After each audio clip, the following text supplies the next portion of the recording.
रामायण, जिसकी रचना महर्षि वाल्मीकि द्वारा की गई थी, इसमें लव तथा कुश का महत्वपूर्ण योगदान होता है। वैसे तो ये दोनों भगवान राम के पुत्र थे, पर राम से अनजान थे। लव और कुश बड़े होनहार बालक थे। उनका जन्म तमसा नदी के किनारे वाल्मीकि आश्रम में हुआ था। वे अपनी माता सीता के साथ के किसी आश्रम में रहते थे। बाल्यकाल में समय महर्षि वाल्मीकि नियम का पालन पोषण किया और उन्हें संपूर्ण विज्ञान का ज्ञान दिया। लव कुश में स्त्री के सभी गुण विद्यमान थी। छोटी सी अवस्था में वस्त्र चलाना सीखे थे। पाठशाला में महत्वपूर्ण थी उनका निशाना वीर और साहसी। गुरुवार वाल्मीकि रामायण की कथा सुना करते थे। उन्होंने रामायण की कथा कर ली थी। रामायण की कथा का कार्यक्रम था। एक दिन सीता ने आश्रम से बाहर कुछ और सुना तो उस तरफ दौड़ी। रास्ते में कुछ मिल गया। उसने बताया कि आश्रम में एक सुंदर, उसकी गर्दन पर एक स्वर्ण पत्र लटक रहा था। स्वर्ण पत्र पुराण कथा। यह राजा रामचंद्र के अश्वमेध यज्ञ का शो है। यदि कृषिता घबरा गई। सीता ने कहा, तुम उसे शीघ्र छोड़ दो। लव ने कहा, हम इसे नहीं छोड़ेंगे, ये बहुत सुंदर है। तुम नहीं जानते इसके पीछे से ना हुई। सीता ने कहा, क्यों नहीं छोड़ेंगे, हम ऐसे पकड़ा है, हमारा है। कुछ बोला। सीता ने, छोड़ दो, नहीं तो हम युद्ध करती है। सीता धर्म लाने के लिए चली गई। क्या पिता पुत्र में युद्ध होगा? सीता अज्ञात होती है। क्या है हमारा है, कैसी बातें करते हो बाल को, ये कोई खेल नहीं है। अरे यह राजा राम के अश्वमेध यज्ञ का अशुभ है, ऐसी वही पकड़ सकता है जो राम से युद्ध करने को तैयार है। तुरंत ही कुछ नहीं, उत्तर दिशा में है। क्या दिखाता है रे सैनिकों को? बालकों की बातें सुनकर बाल लगी। वे थोड़ा खोलने के लिए आगे बढ़ा। कुछ ने उससे कहा, देखो सैनिक, हम नहीं चाहते हैं कि हमारे बालों से मारे जाओ। ऐतिहासिक तथ्यों के अनुसार लव ने लवपुरी नगर की स्थापना की थी, जो वर्तमान में पाकिस्तान स्थित शहर लाहौर है। यहाँ के एक किले में लव का एक मंदिर भी बना हुआ है। लवपुरी को बाद में लौहपुरी कहा जाने लगा। दक्षिण पूर्व एशियाई देश लाओस, थाईनगर, लवपुरी दोनों ही उनके नाम पर रखे गए स्थान हैं।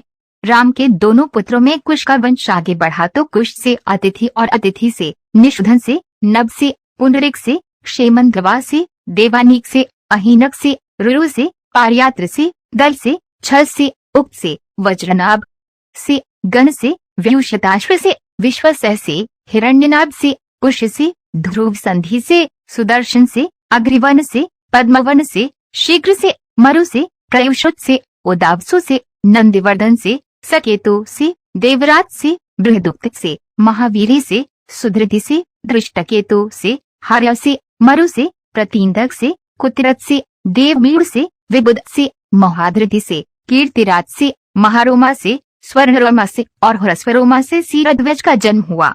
कुश वंश के राजा सीरध्वज को सीता नाम की एक पुत्री हुई।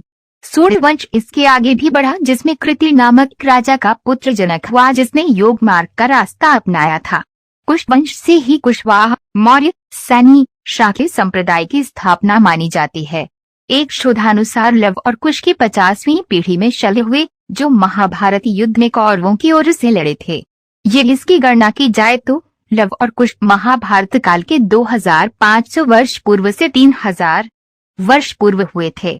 इसके अलावा शल्य के बाद बृहदक्षय, उरुक्षय, वत्सद्रोह, प्रतिव्योम, दिवाकर, सहदेव, ध्रुवाष्ट, भानुरथ, प्रतीताश्व, सुप्रतीप, मरुदेव, सुनक्षत्र, किन्नराश्रव, अंतरिक्ष, सुषेण, सुमित्र, बृहद्रस, धर्म, कृतजय, व्रात, रणजय, संजय, शाक्य, शुद्धोधन, सिद्धार्थ, राहुल, प्रसंजित, शूद्रक, कुलक, सुरत, सुमित्र हुए। भगवान श्री राम के बाद लौट ने श्रावस्ती बसाई और इसका स्वतंत्र उल्लेख अगले 800 वर्षों तक मिलता है। कहते हैं कि भगवान श्री राम के पुत्र कुश ने एक बार पूर्ण राजधानी अयोध्या का पुनर्निर्माण कराया था। इसके बाद सूर्यवंश की अगली 44 पीढ़ियों तक इसका अस्तित्व बरकरार रहा। रामचंद्र से लेकर द्वापरकालीन महाभारत और उसके बहुत बाद तक हमें अयोध्या के सूर्यवंशी इक्ष्वाकुओं के उल्लेख मिलते हैं। इस वंश का बृहद्रथ अभिमन्यु के हाथों महाभारत के युद्ध में मारा गया था। महाभारत के युद्ध के बाद अयोध्या उजड़ सी गई, लेकिन उस दौर में भी श्री राम जन्मभूमि का अस्तित्व सुरक्षित था, जो लगभग 14वीं सदी तक बरकरार। लव और कुश का राज्याभिषेक भरत के 2 पुत्र थे, तार्क्ष और पुष्कर। लक्ष्मण के पुत्र चित्रांगद और चंद्रकेतु और शत्रुघ्न के पुत्र सुबाहु और शूरसेन थे। मथुरा का नाम पहले शूरसेन था। लव और कुश राम तथा सीता के जुड़वा बेटे थे।